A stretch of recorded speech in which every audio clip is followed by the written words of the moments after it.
can we talk about how you and partially me are responsible for the creation of Uno Lavos? And I'll give you the trajectory of his beginnings, because I was there with him like the whole time in the beginning. I mean, I haven't talked to him in like 8 years or something like that. So I met him at the Upstate tryouts when I was trying out, and we became friendly.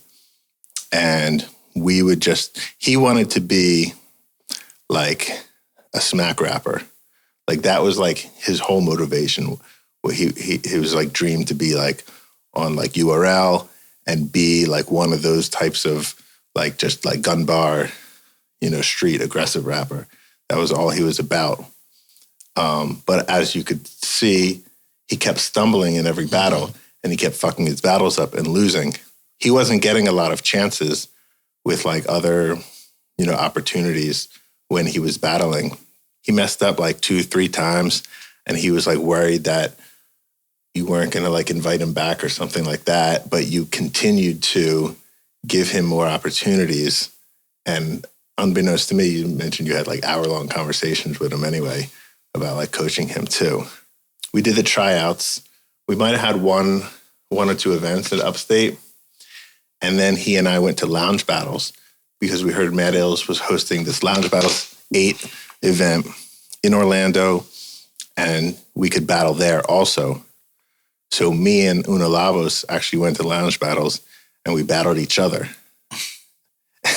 And I beat him mostly because he just stumbled again and forgot his lines. But we went to Lounge Battles, and he battled Surgeon General. You know what was cool about Lounge Battles is that they had this like tournament style where you'd have like 16 battles set up. Mm-hmm. But they're all happening at the same time. Yeah, it wasn't, I don't think he always had it set up like that, but yeah, he did it like that for I think for like maybe 1 or 2 years. I'm not sure, but that was super different.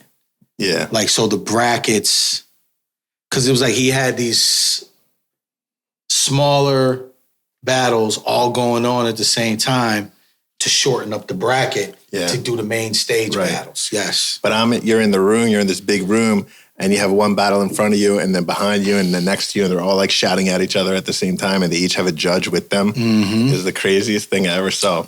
So dope. I mean, Ills was always good with coming up with like crazy ideas like that. Try to innovate shit. You know what I mean? I wanted to see all of them, but you could only choose one. Yes. Like Carter Deems was there. He was battling. I think he battled this dude named Glimpse Automatic.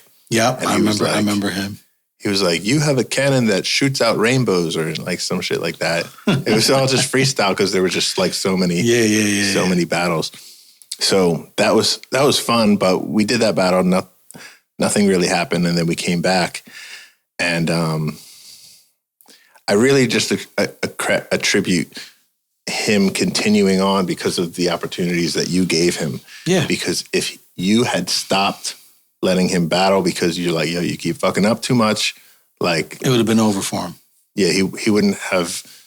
He could have tried. Yeah, but I don't think he would have had the drive after how many times he'd been kind of shut down at that point. So, like, you really opened the door for him to go through. I liked Uno. I knew he was nice. You know what I'm saying? I knew he had potential to be super dope. He just needed more push. Yep. So I actually did 2-on-2 battles with him. So like him and I were just constantly bouncing ideas off each other, writing together. We were doing 2-on-2s together. And then we went out to California. He got an opportunity to battle Watts from the Suns crew. Yep. And this is kind of interesting. So we were out in California, and I introduced him to Lush One because I knew Lush at the time, and I wanted Uno to shout out to Lush. Yeah, get more opportunities. So I brought him out. I said, we went to the Ever Ready record studio, and then I introduced him, and then I filmed a freestyle that had Lush on it and Uno on it, and like a couple of Sazu and a couple other people. And I introduced Uno to Sazu, also from Stockton. Mm-hmm. And I had known Sazu because when Fox battled SoulCon in New York, the Suns were out here. So I had interviewed Tall T, rest in peace, Tall T. Rest in peace. I had interviewed Kaki. I had interviewed Sazu and Fox. And Sazu and I had like built up a rapport. Like we continued talking after that. So when I came out to California, this battle was hosted by Absurd. And Uno did pretty well against Watts. He did very well. And what happened was Sazu was behind Uno. And you can see this if you ever watched that battle, Uno versus Watts. Sazu is yelling behind Uno after every few lines. Sazu's like, "What else? What else?" Yeah. And Uno really liked that. He thought it was like helped like motivate him to I mean, I think any battler would be like, "Oh shit!" Like somebody from the crowd is fucking with me enough to like they're egging me on. Like, you know what I'm saying? Yeah, of course. Not only is this somebody, but it's Sazu, who's somebody who he's looked up to, has been more established from the jungle. Absolutely. So he was loving that. So he started picking that up and saying what else himself. Mm. He's like, what else? What else? And if you see him go out to like battle and Don't Flop, the entire crowd, hundreds of kids are going, what else? And they think that's Uno's thing. Yeah. But it's really Sazu. Yeah. It's just interesting just to see, because nobody has ever talked about like his beginning. I remember he called me one day and he was like super excited. And he's like, yo, I got this new style. I need you to hear it. And this is when he was stopped being serious. He was all stumbling. He was so serious. And he had all these jokes. Yeah. Right? These your mama jokes and stuff like that. So he told me like, he like spit some like lines for me about some of these jokes. And I was like, yeah, that's cool. That's funny. Like, go for it.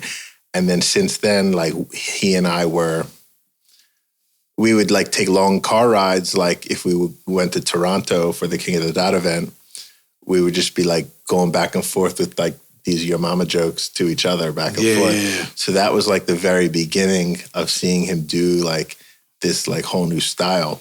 So it's kind of interesting where he was really like, I think he just wanted like the notoriety, no matter where it came from, whether he would be known as a street rapper or like a comedian, it didn't really matter. I mean, as a battle rapper, you got to, or as a rapper in general, man, you got to, if you don't know already what your niche is, you're going to find it.